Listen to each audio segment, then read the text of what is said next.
तुम्हाला काय वाटतं, घरात लहान मोठे जरी चेंजेस केले तरी भरपूरच दुसरी कामं त्यामागे येतातच. एका चेंजेसमुळे मी मागच्या 2 दिवसापासून या रूमच्या क्लिनिंगमध्येच लागलेली.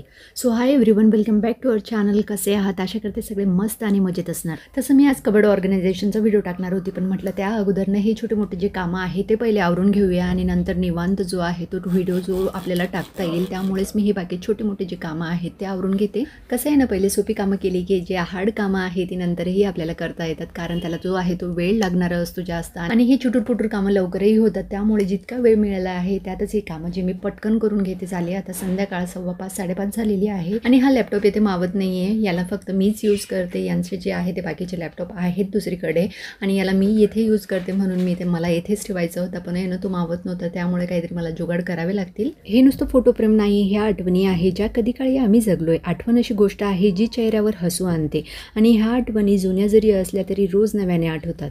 आमच्या यूकेचे फोटो आहे आणि हा जो फ्रेम आहे तो सुद्धा मी यूकेवरूनच घेतलेला आहे. खूपच सुंदर होता, तेव्हा आवडलं होतं मला, की म्हणजे असा विचार केला होता की मुलांचे आणि आमचे जे फोटो असतील ना ते व्यवस्थित यात म्हणजे मॅच होतील, म्हणजे 2 मुलं आणि आम्ही दोघं असं.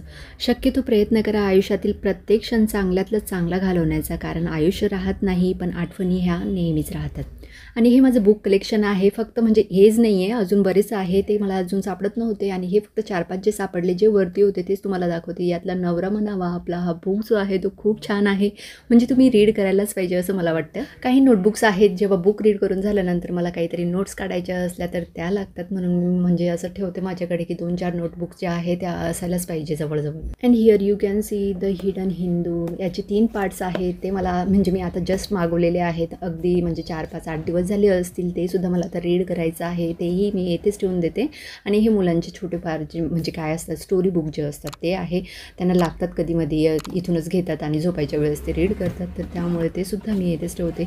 आणि बाकीचे जे काय असतात ते माईक्स वगैरे कधी एकदम वेळेवर लागतं ना आपल्याला, की फोन आला आहे तर आपण हेडफोन टाकतो आणि हेडफोनवरूनच बोलून घेतो, तर त्यामुळे. आणि हे जे आहे ते मला एकदम म्हणजे लागतंच. हॉल असो, किचन असो किंवा बेडरूममध्ये मी प्रत्येक ठिकाणी एक जे किट आहे ना अशा प्रकारे ठेवलेलं आहे. जेव्हा केव्हा आपण म्हणजे हॉलमध्ये असो तेव्हा हॉलमध्ये मी त्याचा यूज करत असते. किचनमध्ये असेल तर किचनमध्ये थोडा वेळ चहा वगैरे बनवत असताना मी त्याचा यूज करते.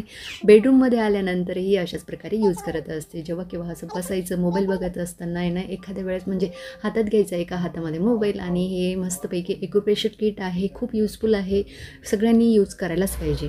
असा माझा छान असा कोझी कॉर्नर तयार झालेला आहे. तर आता बुक रीड करायलाच पाहिजे. हे ॲक्च्युली मी पूर्ण रीड करून झालेलं आहे माझं, पण गाणं ऐकत शांत बसत एक नजर त्याच्यावरून फिरवली गेलीच पाहिजे. सो आजच्या व्हिडिओमध्ये इतकंच. येथेच व्हिडिओ एंड करते. आय होप आपल्याला व्हिडिओ आवडला असेल तर लाईक करा. चॅनलवर नवीन असाल तर प्लीज चॅनलला सबस्क्राईब करा. चला मग भेटूया. Take care friends and bye.